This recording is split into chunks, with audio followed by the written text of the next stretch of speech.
to see so many guests, especially after a long weekend. Sometimes everyone's still kind of on vacation or taking a lazy day the next day. I know I can relate to that, but it's great to see some new faces and also our board members and regular members. Welcome back. Hope you had a good long weekend and Memorial Day. And to start us off, I always like to give a special welcome to our guests. I know it takes some courage to show up to a Toastmasters meeting if you're new to Toastmasters. Maybe you've been to one or two meetings in the past, or maybe this is your very first time. So wanted to give a special welcome to our guests. And we usually invite guests to say hello and introduce themselves and tell us how they found out about our club and also what their interest is in Toastmasters.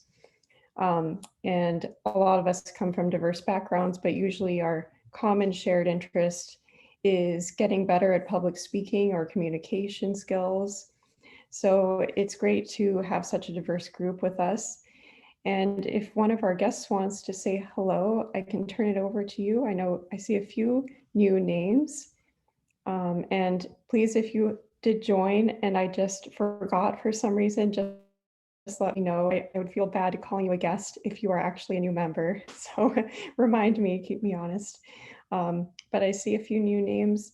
Do we want to start with Adam? Do you want to say hello? Yeah, hi. Hi. Hello. I discovered the Toastmasters on Meetup app, and I'm just trying to become better at building rapport in larger groups. I run quite a few meetings at work, and we've been online mainly for the past year, and we're going back into the office soon. So, Awesome. Well, thank you, Adam, for joining us. It's definitely, I found a bit of a learning curve, especially with larger groups. I'm more used to talking maybe one-on-one with people. And so a group like Toastmasters, I have found is really helpful for that with getting used to more people and especially people you don't know as well, because we do have guests joining us. So I'm glad you decided to stop by and we're glad to have you. thanks for letting me join. Absolutely. And I see a couple other names. Erica, hello, welcome. Hope I'm reading your name correctly. Yeah, so I'm Erica. I was referred by a friend. Um, I guess I'm just a pretty quiet, introverted person. So having the confidence in work and developing relationships. That's why I'm here. Awesome. Thanks for joining. Yeah, I think David has a great reminder to me when I sometimes mention the introvert versus extrovert. And he's like, well, I used to be an introvert. Now I feel like I'm more of an extrovert since joining Toastmasters. I'm like, you know what? That's a good point. Sometimes maybe some of us are naturally like me. I feel like I'm more of an introvert, but it's a skill that I've gotten a lot more comfortable with. And I feel like I'm definitely more extroverted now since joining Toastmasters. Thank you so much for joining us tonight. Awesome. And I think we have maybe a couple more guests. Deania, hope I'm saying your name correctly. Is it Yes. Deania? Hi. I found out about you guys. Well, actually, I joined the Toastmasters annual spring conference district. I think it was D117. And so I was kind of intrigued and looking forward to kind of getting back to Toastmasters. I was the original member back in Jacksonville, Florida. So I'm new to Charlotte, just trying to get back to the swing of things and get around fellow speakers. Awesome. Well, thank you. I think you came to a great place and I've enjoyed being a part of this club for several years now. I also moved to Charlotte. I'm not a native Charlottean. I moved here about 4 years ago and it was nice to have this group to get to know people and connect with others, people aspiring to get better at speaking. So we're glad you joined us. Awesome. I think that's all of our guests. Please feel free to raise your hand if I missed anyone, but welcome again. And at this point, I will go ahead and turn it over to our Toastmaster of the evening, who will be taking us through the meeting and serving as a sort of MC for our meeting tonight. And that is Toastmaster Elvis Lopez. Thank you, Vanessa, and good evening, fellow Toastmasters, and welcome guests. This past weekend, we commemorated Memorial Day, and with it, the most heroic and sacrificial act of mankind, which is surrendering oneself to the greater cause or group and without limit. It's one of those occasions when we can always use to say to those who have served, thank you for your service. And that is the theme of tonight's meeting. It's a continuation of the theme of last week, which was gratitude. And now combining it with the Memorial Day weekend, we wanted to also use it as a segue and start looking into what does it mean to say thank you for your service. And as we can see it in general, acknowledging someone's service and expressing their gratitude seems like a no-brainer. But there are growing consensus to pay attention to how those words are used and how those words sound, especially because not all who are actively in service or who are therein have had the same experiences. So it is very particular to be conscious, and there are several studies and different discussions about whether you should say thank you for your service or you should rather not say it. So tonight, I would like to walk you through different perspectives throughout the meeting. I will be sharing with you some of these perspectives in terms of when should we say it, or when should we not say, or how and to whom. Before we get into those details, I would like to introduce you to some of the collaborators who will be helping us in the conduction of this meeting tonight. The first one will be a joke master who will tell us a joke or an inspirational thought. So for that role, I'd like to ask you to welcome our Toastmaster, Jimmy Cruz.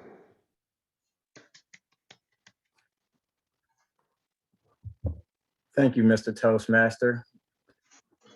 Greetings, Toastmasters and guests. My name is Jimmy Cruz, and I'm coming to you all today with the inspirational thought of today, which is perseverance. And how does that pan out with thank you for your service?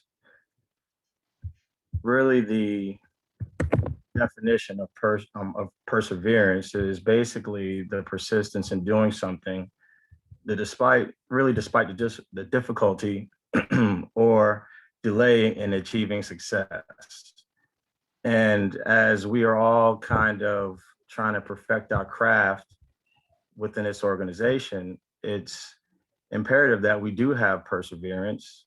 And this can fall into the same theme of thank you for your service because of the different challenges that the military faces and people that actually live with those individuals and share some of the same struggles. So with this word of perseverance as being the thought or inspiration, just take a strong look at oneself. Myself personally, I used to stutter when I was very little, and it was something that I had to work through and slow the cadence of my speech. And now, as I've persisted in trying to do better, and so people can hear me and understand what I'm telling them, it's a great feeling to know that I had that perseverance within myself to make myself better and be more understandable. That's what I have for the inspirational thought of the day. Back to you, Mr. Toastmaster. Thank you, Jimmy, for your inspirational and thoughtful opinion about your point of view about thinking for your service and in general, the attitude towards life. Next up, we would like to call our next collaborator, who will be an important person that will be listening specifically to how we use the grammar. And that person will be our Toastmaster, Vanessa Waller, our grammarian tonight. Thank you, Elvis. And thank you to Jimmy as well. Jimmy, I was asked to be grammarian sort of at the last minute here, and your sharing of the word perseverance settled a dilemma I had in my mind about how should I come up with a word of the day, which is typically part of the grammarian's job. I have to come up with a word of the day that we all try to use as much as we can while we're talking. And I loved your choice of perseverance because I do think it's a great fit with the theme for tonight. So we will go ahead and make perseverance the word of the day. And another one of my jobs that Elvis alluded to is that I will help us keep track of filler words. These are words like you know, so. I think so is probably my favorite crutch word. And I'll keep track of it, not to put people on the spot, but more just so we are more aware of what types of words we tend to use the most when we are still thinking and talking and trying to process our ideas. Because once you're more aware of it, then you can get a little bit better at, as Jimmy said, slowing down and taking the time to not use quite so many filler words. So those are my two roles tonight, and I will report back towards the end of the meeting. And in the meantime, I will put the word of the day in my little name box on Zoom. So those of us on Zoom can see the word of the day, perseverance. Thank you again, Elvis. I'll turn it back over to you. Thank you, Vanessa. Very thorough explanation about the role of the grammarian. Now, I would like to introduce another important role of our meeting, who will be the person that will keep us on time in all of our speeches and making sure that our meeting ends up on time as well. Let me welcome our timer tonight, which is going to be no other than Turkapulu.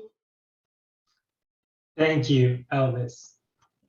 Dear guests and honored fellow Toastmasters, my role tonight is to serve as your timer and, like Elvis mentioned, to keep the meeting on track.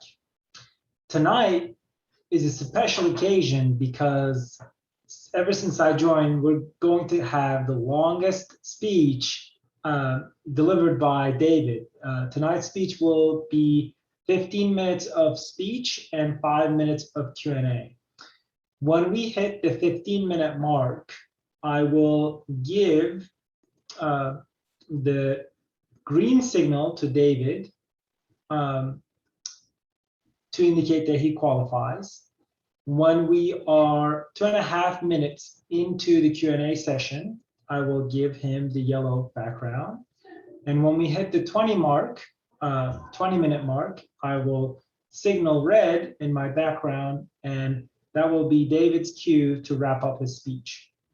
Similarly, for table topics, I will use the backgrounds to indicate whether you qualify and your for your timing. So when you hit the 1-minute mark, which is the minimum, I'll give you the green. At 1.5 minutes, I'll give you the yellow. And at 2 minutes, I'll give you the red, which is your signal to wrap up your speech within 30 seconds. For evaluations, same thing applies. It will be 2 minutes for green, 2.5 minutes for yellow, and 3 minutes for red. Thank you. Back to you, Toastmaster Elvis. Thank you for the very thorough explanation as well. Now, Why some don't support saying thanks? Let me read you a paragraph from Michael Brennan about the subject. Those who believe this say that it could trigger someone to have an emotional reaction. The trigger would be connected to a potential adverse or traumatic experience that has impacted their view of military service in a negative way. This could potentially mean that someone would get angry or irritated. For example, you don't know what I've done, or responds in a way that is reactive. For example, you don't know what I have been through, or question your intent. Why would you say that? You know, things like that. So I would stop there and then continue with the first part of our meeting, which will be our prepared speeches. And for that, for that session, we will be having only one speaker tonight. Our speaker is our club president. He will be giving us a speech that is related with his fourth level. I believe is completing the fourth level now in Pathways. And the title is Becoming a Distinguished Toastmaster. Please help me welcome our club president, David Jones, our speaker tonight. Thank you, Mr. Toastmaster. Good evening, fellow Toastmasters and guests. Distinguished Toastmaster. It's called a DTM. It's the highest level that a Toastmaster can accomplish as far as a designation goes. It's kind of like the black belt of public speaking. Now, it's a real title. You can put it on your resume or on your business cards. It would say like David Jones, comma, DTM. And the reason you could do that is because the larger companies know what a DTM is. A lot of the larger companies have their own Toastmaster clubs in there. And of course, all the leaders of all these large companies, they are either members of or were former members of Toastmasters. That's how they got there. So when you put that on your resume, it's going to make you stand out from the competition because the people in HR are going to look and know that you're able to lead a group or talk in public or give a class or do sales calls because you're a DTM. And most people can't do that, therefore you will stand out above and beyond them. Now, why would you want to get your DTM? Well, there are 6 requirements for you to get to there, but I'll get to that in a moment. When you come to Toastmasters week after week, you can give speeches, you can do role. Over time, you can mute Angelica. And over time, you can become a good speaker. You'll overcome your fear of public speaking. But it's sort of like playing a sports game where there's no score, there's no championship. You're just playing random games. And that's the same with public speaking. If you're not working towards something, you're just giving random speeches. And that's what DTM is. It gives you a goal. It gives you a journey towards something. And when you complete the DTM, you'll have that designation. You will have proved to yourself and to others that you're a master public speaker. Now, when you think of the 6 requirements, which I'll mention again, I'm trying to keep you suspended. You're not only going to become a good public speaker, as you follow the 6 paths, you're going to become a better leader, you're going to have more self-confidence, and you're going to discover the type of person that you could become. You can ask some of your fellow Toastmasters, they've all discovered it themselves. Some of them I talk to say that they have more confidence, they feel better about giving public speaking, and there's a better future for them just based on becoming a good public speaker. And becoming a public speaker through the DTM process this is part of it, giving a 15 to 20 minute speech. It's going to take you out of your comfort zone. And that's part of the excitement of it, is there's a lot of different things you're going to have to do that are going to make you uncomfortable, but that's what's going to make you a leader. That's what's going to make you a good public speaker. And when we think of public speaking, most of us are attributing it to work, giving a speech to our boss or our coworkers, leading a group, or teaching some of your coworkers how to do something. But being a public speaker is much more than that. It's about life. It's those milestones in our life that we are happy to share with other people, but it's also the sad parts of our lives. And I'm thinking about things like parties or weddings where you go to them and you're asked to give us a toast, or you're asked to talk on camera and celebrate with the people, and you're like, no, I don't want to do that. I'm scared. You know, we've all been there. Or if you've been the maid of honor or the best man and you're asked to give a toast, have you ever blown it? Have you ever rushed through it? You haven't really given people their due process because you're just scared and you just rush it. And there's other things in life that we can look at for public speaking. And unfortunately, funerals. Have you ever been to a funeral where you wanted to get up and give a eulogy for the person that you love and you're just too scared? I've been there. Several years ago, my aunt died, and I went to her funeral, and it was packed. She had a lot of friends. There was a lot of people there. And I wanted to get up and tell what an inspiration she was for me, how all the good times, and just give a lot of memories and give her respect. But I was too scared. I just sat there quietly. My cousins got up, they gave speeches, other people gave speeches. And I was so disappointed in myself that I just couldn't get up there and just pay tribute to her one last time. Now, how many of you think that you're going to be going to a funeral in the future? I think, unfortunately, all of us are, probably more than one. It's part of life. My question to you is, are you going to be the rock? Are you going to be the patriarch or the matriarch for your family and friends? Are you going to be the one that they go to in a time of crisis? You know, you're going to be able to, as you go through the DTM process, you're going to have the skills to organize the funeral, unfortunately, do the service, be the person who does the eulogy. But as a Toastmaster, you also know what I just said, that there's people at the funeral that are going to want to pay their respects, but they're scared. They're scared to death. And you will be able to go out and grab them by the hand and bring them up and let them speak about the loved one that you have. And that's part of this DTM process. And I think back to the 9/11 attacks. Back on September 11th, when terrorists attacked New York City, at the time I lived in Miami, Florida, in a community called Country Walk. We had about 1,300 homes in there. And the board of directors decided to do a candlelight vigil. And I went and I took my family, and there was hundreds of people there. There was the president of the association. There were some local politicians. And they started the candlelight vigil. And the president spoke, and she introduced the local politicians, but she's the one that was there to comfort us. We were a scared community. We didn't know what was going on. She was the leader at the time that we needed her. And I looked at her and I was like, what a strong, independent woman. Like, I wonder who she is. Like, she's here leading this whole community through a very difficult time. Well, later I joined the Homeowner Association Board of Directors and I met her. Her name was Ori. And she is an office manager at an engineering firm. And I tell you that because ordinary people tend to stand up and lead at a time of need. It doesn't have to be extraordinary people, it could be anybody. But we need to have the skills and ability to do that when our time comes. And we need to be able to get up and give a public speech. We need to be able to be organized, introducing people, like what Elvis is doing tonight as a Toastmaster. He's giving speeches, but he's introducing people and he's just keeping things on track. That's part of becoming a DTM. And you just have to have the resilience to keep going until you can be that person for the community. Now, being such a big community, we would go to a lot of city council meetings and zone hearings. We had a lot of clout. And people like Ori and other board members would get up and address the city council.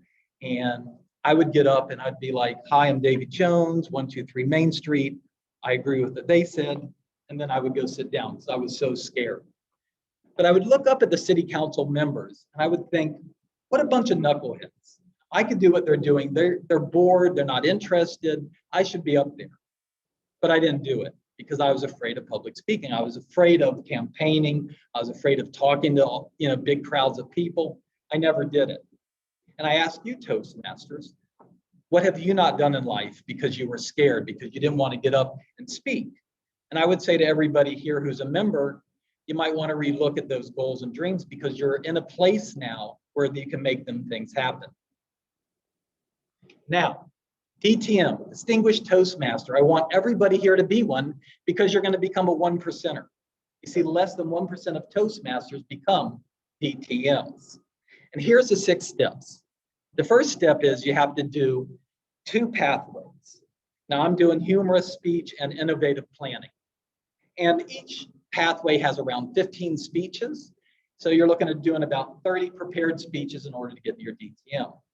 But let's not stop at the 30, because as I've said time and time again, motivational speaker, Zig Ziglar said the difference between a good public speaker and a great public speaker is about 1,000 speeches.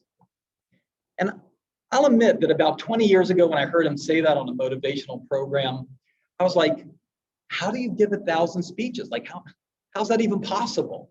Well, now I know, Toastmasters. You come week after week, you give your speeches in person, and you do the rules in person, and you just keep doing the speech. You can join other clubs. I'm a member of 3 clubs right now, so I have a lot of exposure to give more and more speeches. And since I've become a Toastmaster, I have friends who have meetup groups and networking groups, and they ask me to give speeches. So I'd say over the past probably 2 years, I've given over 100 speeches. Now I have a long way to go, obviously, but it's part of the process, and that's how we get there. Number 2, you need to become a club leader at the club level. I sent out an email earlier about our elections coming up, and you could be at any role. You could be president, secretary, treasurer. For some reason, as I read through it, it even said immediate past president, which I thought was funny because in order to be immediate past president, you had to be president for a year. So you already qualified.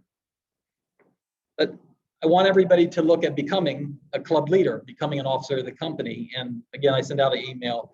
And the president role is the only role that you can only do for 1 year. All the other roles you can do time and time again. But once you're the president, you can only be the president once at each club. You can go to another club and be the president. And Toastmasters' motto is not about public speaking. It's about where leaders are made. And all that starts right here. Item number 3, you need to be a club mentor or a coach. Good news, bad news. Here at Queen City, we do have a mentoring program. I signed up for it about 2 years ago, and I'm still waiting. We need to get it going. You know, we have a lot of new members. We have some guests who might want to be a member, and they might need coaches and mentors. So I'm asking the board that we need to get it going. Plus the fact that none of us are going to get our DTM until we get it going. So we need to get back on track with our mentoring program. Item number 4, Speechcraft or youth leadership programs. Now, Speechcraft is a mini Toastmaster meeting. It's usually 5 people, and there's one person, the person going for the DTM. And they're conducting this meeting. And these Speechcrafts are for people who might not be ready to join the club. They just want to try it out. But I'm also thinking of people like a wedding party. You know, the grooms who want to give a great toast, they might be members who come to these little Speechcrafts and they learn to do public speaking so that they can be ahead of the wedding. Also, I'm thinking of companies where they might have just hired some new salespeople or customer service department, and they want you to train 5 people on how to become good public speakers. So the opportunities are out there. And the youth leadership program is pretty much the same, but it's just for people 18 and under. Now, Speechcraft, anybody can do it. You don't have to be a club officer, but there is a requirement that for the integrity and the for the integrity of Toastmasters and for the club, because every club can do it, but for Queen City, you have to get approval from the president and the vice president of education. We want to make sure we have the right people out there doing the Speechcrafts. And it's not me and Elvis, it's whoever the president, vice president of education is at any particular club. Item number 5, you need to be a district leader. And again, that starts here as a club leader, then you can go to area district. Currently, I'm the district audit chairman for District 37, so I believe I qualify. But there's always tons of opportunities available and open for you to get involved in the district level. And number 6, create a DTM project. And I want to read it. It's sort of like what I'm doing here, just giving a big presentation to a group, but the wording is, it's with the intent of benefiting another organization. So you can't do it here at Queen City. You need to do it at work. You have to have it documented, or you can do it for a nonprofit. Now, I believe that Elvis and Balut qualify for this because they did a presentation at the Rotary Club, which is for the benefit of another club. And I said, I believe, because this isn't decided at the club level. You would have to send your information to Toastmasters International, and they decide if you met that DTM project. But I believe Blue and Elvis have already completed that. And part of my closing is public speaking is not just speaking at work. It is talking about your life. You know, as I mentioned, are you going to be a leader? Are you going to step up for everybody who needs you? I mean, going for your DTM is about you and your personal growth, but it's also about those around you. People depend on you. They love you. They need you. And we have a leadership gap. You know, regardless of your political views, you would think whichever party you're on, definitely need some leaders. I mean, there's such a failure of leadership in our country, and you can become that person. You can step up and be that leader for the country or just for the club or for your family. And I would encourage everybody to go for your DTM. Again, my main reason for wanting to do it is the 1%er. I'm shocked at only 1% of Toastmasters become DTMs. It's amazing that you don't work towards it, but it's just something that you need to work towards, that you're going to accomplish it. And even if you don't accomplish it, you're going to gain a lot of skills through becoming a club officer, becoming a district officer, from doing all the different roles, and you're just going to become a totally different person. I mentioned earlier that you become somebody you don't realize you're going to become, and I'm that person. I'm at that point in my life where I'm seeing a whole different opportunity in my life to do things and become the type of person that I would love to be. I just didn't think I could, but Toastmasters has given me that, and working towards my DTM is definitely going to be a good step towards doing that. And with that, I would like to open it up for some questions from anybody that is out there. And let me put this in gallery view. I don't know if anybody has any questions about DTM or anything in general, but I would be happy to answer any questions. We had, I think, Adam first. Adam, you had a question? Yeah, are there any DTMs in the house? I don't know if you mentioned it or not. I do not think we have. Freddie, are you a DTM? I will be, not yet. Working on it now, so I'll be in about 20 days. Okay, perfect. Yeah, I didn't mention it because I didn't think we had it. I think we're going to have a bunch of them in the very near future. Gotcha. Ali, you had a question?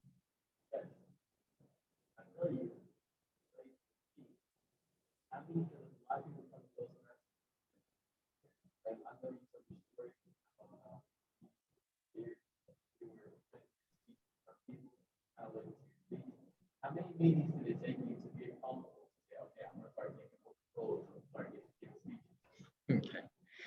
You guys probably didn't hear him, but he wants to know basically how long it took me from day one to become comfortable to public speaking. And I'd say it was about 6 months. It took me about 6 months to just, it clicked. There was just something that clicked in. I know I've spoken to Blue. I think Blue did it in a couple of months, but it's, you know, different for everybody. But I'd say after 6 months, because I was very, very scared and nervous, and it just kept doing it, kept every week doing some type of role in a speech, and eventually just clicked, and I was like, this is nothing. You know, like I've mentioned before in meetings, I worry about technology. I worry about the ceiling falling in on Ali and I, but I don't really worry about giving public speech. That's the past for me. So, any other questions out there? Oh, Vanessa Waller. Thanks so much, David. Excellent speech. I was just curious, for some of us who maybe were interested in learning more about the DTM program and were maybe trying to take some notes, but wanted to make sure our notes were accurate, is there a place on maybe toastmasters.org or some website where we could look up more information on how to start that path to becoming a DTM? Yes, if you just go there and Google Distinguished Toastmaster DTM, it'll come right up, and that's basically, that was my whole speech. I just went to Toastmasters International and went down their line, and so everything's there. And yeah, So it's easy peasy. I even think they have a couple videos to explain it, but yeah, it looks like it's a good, I mean, Freddie's almost there. I'm happy to hear that, but it does look like something that will just benefit your life. Any other questions? And Freddie just did a post to link to it in the chat there. So. Last question. One more question for Molly. Go ahead. What was your first meeting about? No, not the icebreaker, not the icebreaker. Okay, not yet. Now, what was your icebreaker about? Okay, Ollie wants to know what my icebreaker is about, and I know Vanessa remembers it because she commented on it. It was about my first time giving a speech. I was in a fashion college. I went to fashion school in Miami, and I decided for some reason there was about 800 kids in the class. I ran for class president, and we were doing great. And I had never thought about public speaking until I stepped up on that stage, and I was called up first, and I was standing there with like 800 people. And I froze. You know, you don't think about it until you're standing there. And then that was a complete and utter failure. And I did lose becoming the president because the other guy was very articulate. And so that was my first speech. There's a lot more to with the icebreaker, but that's the synopsis. There's naked women and stuff like that in the speech. I'm not going to bring that up right now. Any other questions? No? Well, if there's going once, going twice, that will be the end of my speech. So thank you, everybody.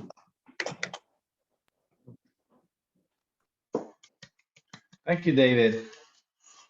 That was very inspirational, very instructional. Thank you for your words of encouragement for us to become distinguished Toastmasters. So I hope we can all get there and set our paths, set our goals, and hit the road. So we will all be there. And now, continuing with our meeting, I would like to ask for the timer's report. Please, Balut. Thank you, Mr. Toastmaster. David's speech lasted 19 minutes and 29 seconds. He qualifies. Thank you. Back to you. Thank you. And the second one of the reasons why we would not say thanks, or the ones who think that we should not say thanks, is that not everyone that is a veteran served in the same era or time frame. So the homecoming experience or public opinion while they were at war may have been drastically different.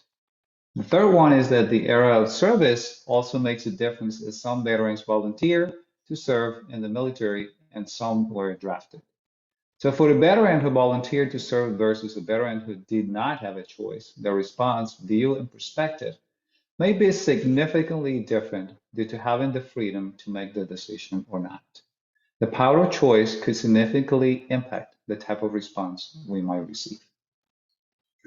Now, I would like to, with that, introduce you to our next section, which will be our impromptu speaking.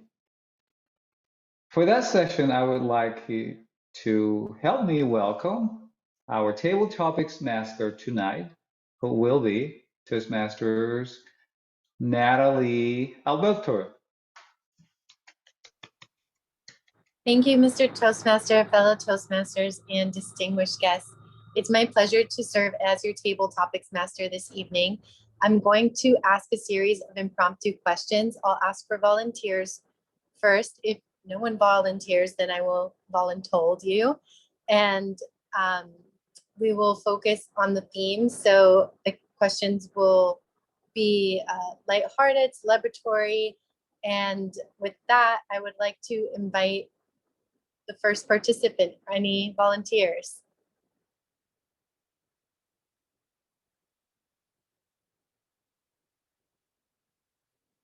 Ali, it seems like you're ready. I see you. Yes, I'm ready. There are many ways to celebrate and commemorate Memorial Day.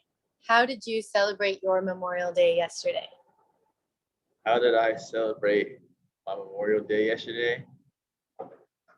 Well, I woke up, I went to the gym, went to my family's house, and we had food. And that is how I celebrated my Memorial Day yesterday. Pretty much, yeah, pretty much, you know what I mean? I had a day off from my job, and it's really that we do get days off there. And just use that time to spend some good time with my family. That is a wonderful. Hold on, I gotta keep talking because I gotta go past my minute time. And I persevered, I showed up. Really didn't feel like alarm clock came on, really like wanted to press that snooze button. But someone told me to persevere, show up. This guy, how you guys need to show up here. David Jones told me to say that.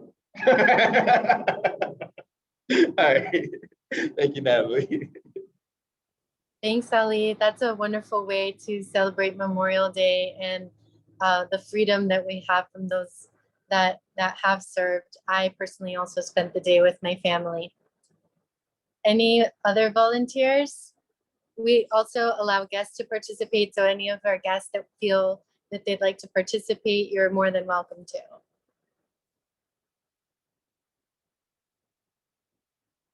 Bailey, thank you. Memorial Day is known as a day where families get together, friends get together, and the menu is always a central point of focus. Were there any special menu items or activities that were part of yesterday's festivities? Well, my day pretty much included being in an airport. So I had lovely Chick-fil-A as my meal for Memorial Day. I was coming back from Utah and Wyoming. Went out there with a group of friends and we did everything outdoors, from Yellowstone to the Grand Tetons to seeing moose and hiking and everything. So everything outdoors, it was great. It was beautiful out there. And yeah, that's what I did for Memorial Day. And I guess with that, I got to see a lot of, like I said, moose, bears, lots of different animals, which was really interesting to see. Thank you. Thank you, Bailey.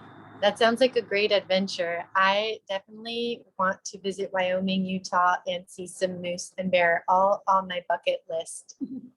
And fun fact, my brother just tried Chick-fil-A for the first time last weekend. Not sure where he's been living, but that was also a bucket list check for him.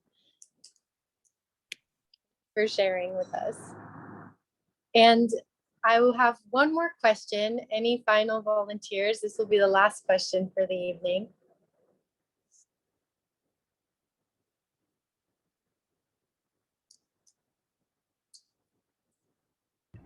David wants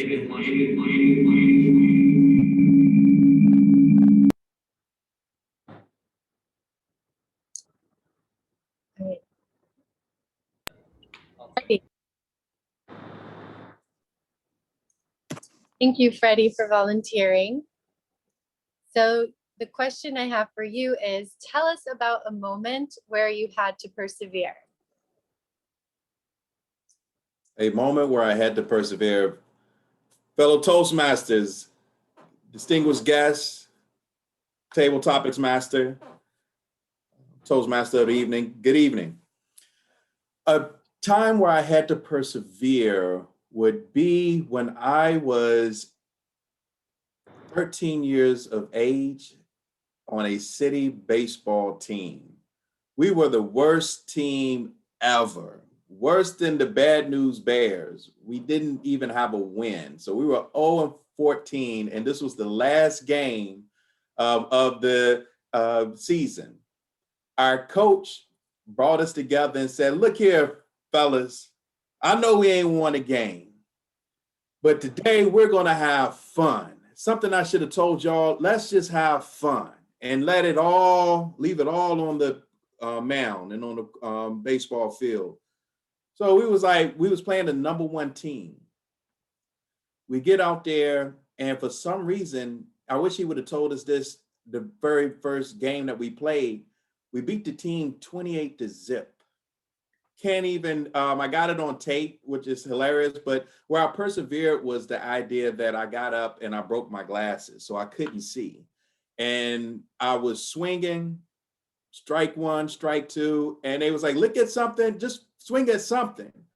And I was able to squint and persevere to finally swing. And I heard I hit something, but I didn't know where it went. And all I kept was relying on people telling me to run and trusting in the people telling me to run. When I got to first, they said, keep running, and got to second, third, and home. I hit a home run and didn't still to this day don't know where the ball went, but we did get the win. But just sometimes persevering means to just trust in others to help you along the way. Table Topics Master. Thank you, Freddie. That I'm inspired. Yes, persevering and not. I'm glad you guys won. It would have been a helpful tip at the beginning of the season, but that's an epic ending to a season. So thank you for sharing that story with us. Back to you, Mr. Toastmaster. Thank you, Madam Table Topics Master. Great examples, great participation from our members, and great example of perseverance on that game, Freddie. I would like now to call for our timer to give us the timer report for the participants on our table topic session. Please, Bulu. Thank you, Mr. Toastmaster. Ali came in at 1 minute and 5 seconds. He qualifies. Bailey came in at 1 minute and 7 seconds. She qualifies. Freddie came in at 2 minutes and 2 seconds. He qualifies. Thank you. Back to you, Mr. Toastmaster. Thank you, Mr. Timer. One more time. Various medical and mental health providers recommend saying a variety of different sayings, such as, thank you for your willingness to serve, welcome home, or just thank you for your sacrifice. The reason for these ties into the first reason, which is to cater your response to the individual based on the era of service or what you know they did while in the military. I would like now to introduce our last session of the meeting, which is the evaluation portion of the meeting. For the session, we will have a group of members who will be giving positive feedback to our speakers. In this case, it's only one speaker, so we will have only one evaluator.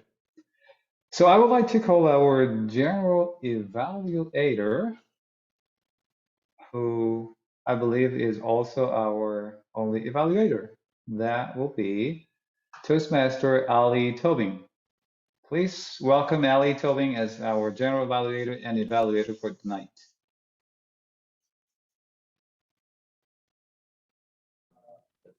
Yes. Thank you. Thank you, Mr. Toastmaster. Hello, guests. Hello, Toastmasters. Mr. Speaker. I feel like I'm at a political event. I'm evaluating David's speech tonight, and I'd like to say David did an amazing job.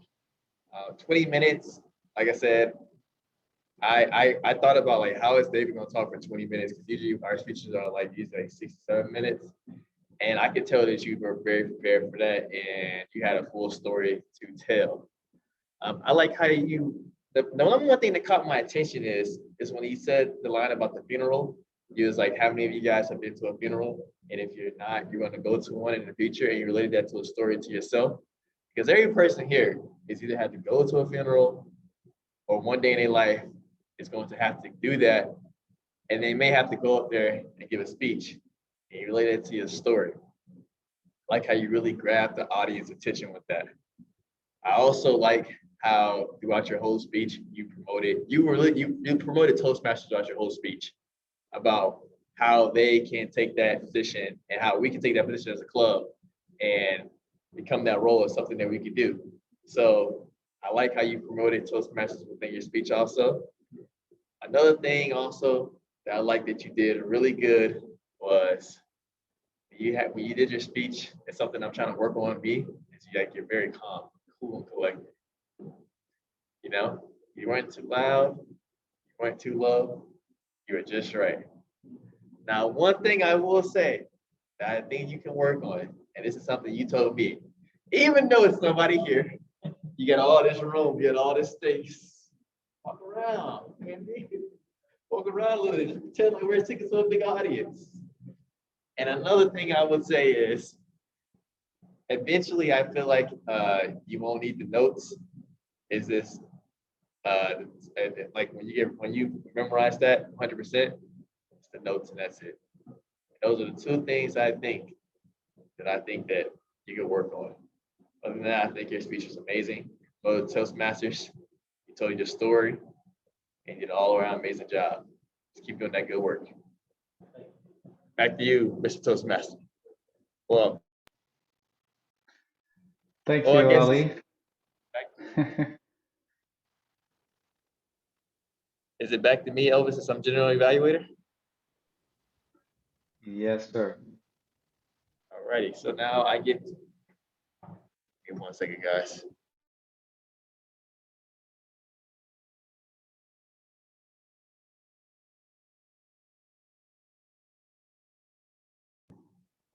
Alrighty, guys. Now I'm just going to evaluate the meeting as a whole. Let's just start with the good stuff.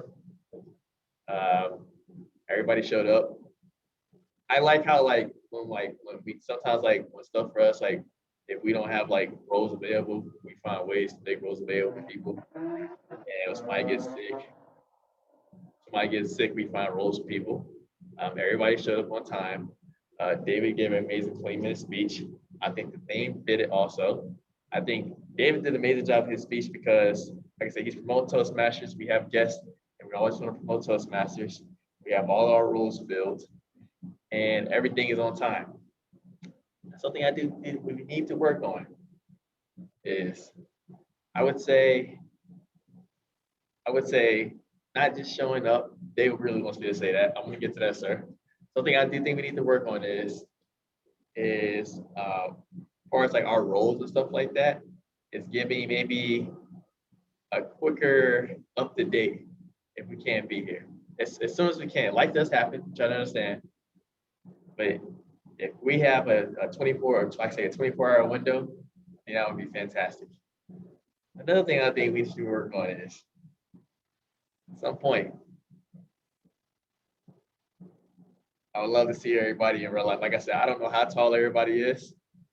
I can tell you David's maybe 5'8" with boots on, 5'9"-ish.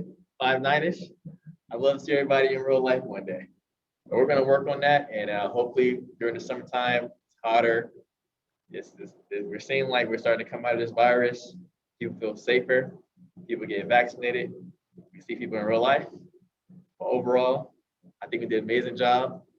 Elvis, you did an amazing job controlling the meeting, keeping the theme. Natalie did an amazing job as a topic master. Baloo, you did an amazing job as a timer. I feel like you've done that role so many times, you could do it like it's nothing. And our guest also did an amazing job. And now I'm going to introduce the grammarian. And I'm reintroducing Natalie. That would be Vanessa. I think we I had a apologize last. for that. I'm reintroducing Vanessa. So my apologies. Thanks, Ollie. Well, first of all, congratulations to several of our Toastmasters who used our word of the day, perseverance. Natalie, Ollie, and Freddie, thank you so much for creatively working that word into your speech tonight. I wanted to point out a few different types of filler words and some suggestions that you could potentially utilize to become either more aware or cut down on your usage of them. I'm equally guilty of using all of these fillers, so please do not feel, oh, sorry, David. I thought you raised, oh, okay, good. All right, I'm just letting you know this is not to make anyone feel bad. I use these filler words all the time. But some of the favorites among Balut, Elvis, Bailey, and Freddie were variations on and ah, very common filler word. One thing that has helped me in the past with cutting down on my ums has been simply taking a longer time, and I'm consciously doing it right now, to pronounce my words and take longer to say each word. And that gives me a little bit more time to actually think about what my next idea will be. It buys me enough time so that I'm less tempted to throw an in there. And people sometimes use because it helps them keep the rhythm going with what they're saying. But taking a little bit more time to say what you do have to say can help avoid an overabundance of ums and ahs. Another filler word, David, a couple of yours were you know and I mean, both fillers that I use quite a bit as crutches when I'm still processing what I want to say next. And it's hard to avoid them when you're in the middle, especially of a long speech. So overall, you did an excellent job with avoiding excessive fillers. But again, pausing a little bit more, practicing the concept of intro, main message, and conclusion, even within your speech, even though you may not think of it as a micro pattern to use, it can actually help with each little idea or sentence can have a brief intro, main topic, and concluding idea. And that structure can help avoid stringing ideas together with fillers, such as I mean or you know. That's about all I had in terms of a grammarian report. Everyone did a really great job. So I look forward to seeing everyone in future meetings, and we'll all get better at avoiding these filler words. And I'll turn it back over to, is it Ali or I think it's Elvis at this point. Thank you, Vanessa. Thank you very, very much for your tips about how to getting better with our filler words. Those were very, very helpful. And now, to conclude on our saying thank you, I would like to go with the positive part of it, which is those who believe we should always say thank you for your service. In general, those who are in favor recommend that going over rather than under, acknowledging someone's service rather than not doing so for fear of what the response might be. And basically, it is a blanket statement that can be applied to a large number of those who have served or who are currently serving in any capacity. So those who are in favor, including myself, believe that we should say always to those whom we know that have served our country, thank you for your service. With that, I would like to pass it on to our president, and that concludes my role tonight on this meeting. Back to you, Mr. President. Thank you, Elvis. And Vanessa is our presiding officer tonight. So I don't know if you had anything. Vanessa, did you get my email about the winner? My little message? Oh, I'm sorry, David. Let me, That's right. yes, I do. I just got it. Sorry. Yes, thank you. And thank you again for everyone for attending tonight's meeting. I do want to announce our winner or favorite, as we like to say, our favorite table topics of the evening. Congratulations to Toastmaster Freddie. Excellent job with your creative table topics. And I love the story you shared about overcoming that obstacle when you were only 13 on a baseball team. That sounds like something you could write a children's book about, and a great example of perseverance. So thank you for sharing that excellent table topic. And I think I'm still practicing my Zoom background, so I'll figure that out. I should have a background that has the ribbon that has your table topics ribbon, but thank you. Excellent job. And for our best evaluator, there wasn't a whole lot of competition, but nonetheless, congratulations, Ali Tobin, for an excellent evaluation. And as usual, a lot of energy and enthusiasm and excellent stage presence. Kudos for being in person. Sometimes that's a little bit more of a rush when you're up on stage, but you did a great job. And of course, our favorite speaker. Congratulations, David Jones, for a very excellent 20-minute speech. It's very impressive. It takes a lot of preparation to prepare something more than just our usual 5-minute speech. And you did a great job outlining the core components of the DTM program for all of us so that we know that that's something we can pursue and something to aspire to. And it sounds like you're well on your way to getting that. So very impressive, and thanks for taking the time to share that with us. And with that, I will just open it up if any of our officers have announcements before we close. Just reiterate our members who have started with Toastmasters and still need some help with pathways and get in the process. Please contact me. I can help you with getting set up and getting through your process of setting up and selecting your pathways and also going through the process and selecting your projects and how to go through the different levels. So please do not hesitate to contact me at any time. My email address, elvis.lopez@gmail.com. And also you can contact me next week in the next meeting. Thank you. Perfect. Thank you so much, Elvis. Thanks for stepping in as our VP of Education. It's sometimes a bit of a hurdle to learn pathways, so I really appreciate you offering to help our newer members. Awesome. Any other officer announcements before we adjourn? David?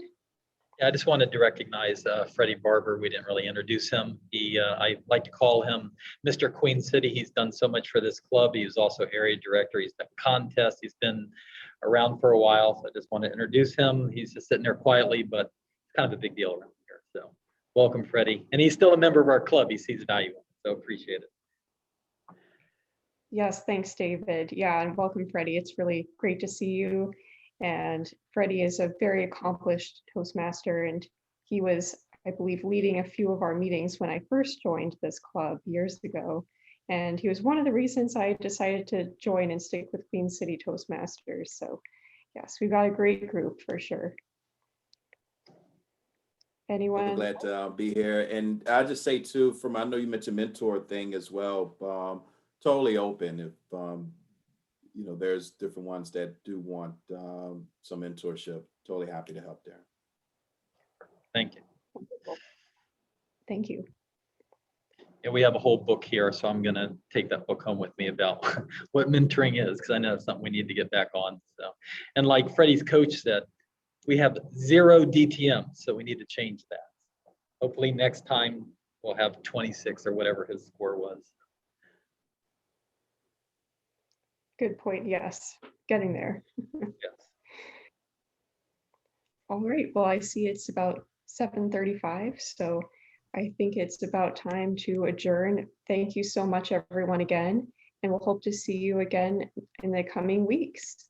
Have a great evening. Thank you, everybody. Good night. Feel free to stay on if you want to chat or discuss upcoming roles as well. Anybody wants to be Toastmaster next week? I don't know if anybody signed up for it. I saw Bailey was signing up for a few things, but also wanted to mention we need to decide, I think June 29th is the last Tuesday of the month. I'm going to be in Mississippi, so I can attend a Zoom meeting, but if somebody wants to come here and do it, I can leave. Most of the equipment here is mine, but I can leave everything except for my computer and the hotspot. But otherwise, we just have to do a Zoom meeting. I won't be here, so it's up to if anybody wants to step up and do it. But if not, nothing wrong with the Zoom meeting once. I think it will be too risky, maybe. We can try having someone kind of trained on what you do there, kind of setting up things, and then after that, I think we'll be ready to do it.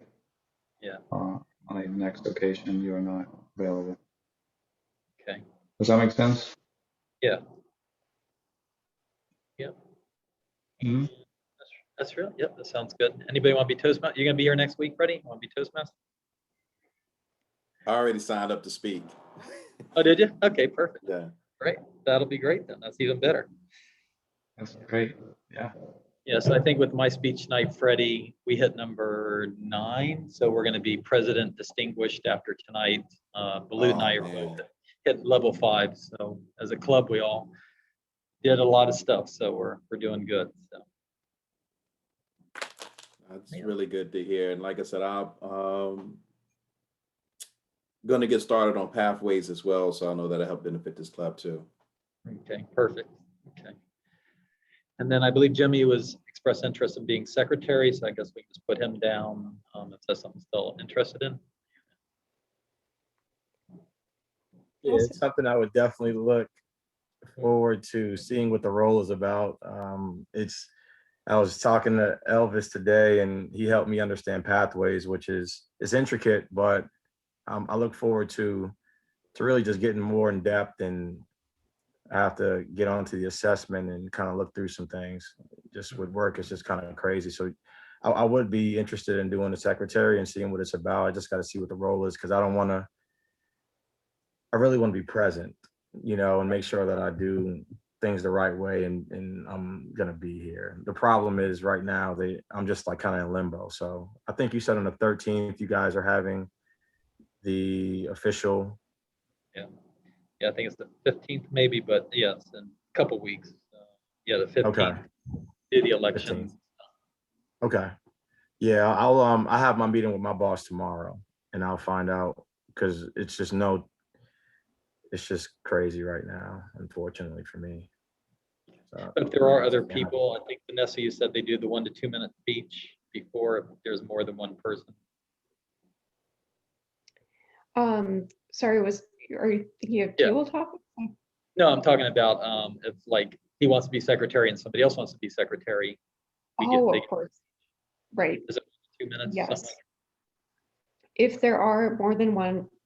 there's more than one person who wants to do one of the board positions, then there's just usually a time, usually like right after the meeting or even before we really get into the speeches, we'll just set aside time for those individuals to get up and just do a very brief, essentially a table topics speech on why they're interested. So it doesn't have to be a long rehearsed thing. It can be very brief, 1 to 2 minute speech, but just so we get to know you and we know who you are and that sort of thing, because sometimes we have newer members and they may not know everyone yet. So we just want to make sure everyone gets a chance to introduce themselves. And I think what we'll need to do is on the 15th, I'll have you log on, because when I do the polls, everybody here can see them. So if there is a runoff, then, if somebody wants to challenge me as president, then when the voting comes, I would be able to see it, which we would try to keep that confidential. So. Got it. Okay. If that happens, I mean, like you can still sign on, but that's the weird thing about the polls here. Like whenever I think Balut and I both did a speech here, and then we were voting, and then we're both watching on the big screen. So it's Yeah. But I don't think there's a way around that unless somebody like you or somebody signs on. So. Hey, Jimmy, I was going to say real quick, when I first started Toastmasters, I've been in Toastmasters now for, I think I joined in June of 2014. So been in it for a while, but secretary was the first officer role that I took, man. And just sharing from my experience, I think once you go over and read it, you'll see, and I'm sending positive energy for your discussion with your manager tomorrow, but it's a really good role, meaning that it's not taxing or anything like that. It's actually pretty much, I'm glad I did that versus any other officer role, because it allowed me to understand that whole Toastmaster process a lot better. And then, and it wasn't as taxing, so I still could participate as a Toastmaster, but still felt good about, supporting the club in that role until I moved up into some other officer roles. So just if you have any questions around that, my information is there. Feel free to reach out to me too. Okay, yeah, I appreciate that. Is there a guideline, or is there like a pretty much a description of the role? That way I can just see what it entails and just have a complete understanding of, really what my role would be. That way I can see how it would work out with what I have to do. Main thing, I definitely want to be here like every Tuesday. So it's just a matter of me scheduling time. I just don't know exactly what I'm going to do because next Tuesday, I won't be able to attend. Yeah, so like he just posted it, but if you go to toastmaster.org and just type in secretary, treasurer, or any board member position, and it'll kind of give you a synopsis of what it is. Thank you. Yeah, Turning I'm out copying it now. VP, seems like VP is the biggest role. I thought president was a big role, but it seems like everything I read, it goes to Elvis. It's like he has to do just about everything. He was happily the secretary for a while, and then he got voluntold to be the VP, so it's keeping him busy. I appreciate it. So yeah, so definitely I can help you also with that, Jimmy, because I've been secretary also, and I've been doing it for quite a while, so I can help you out get on that track if you want additional information. But there in that through that link, and also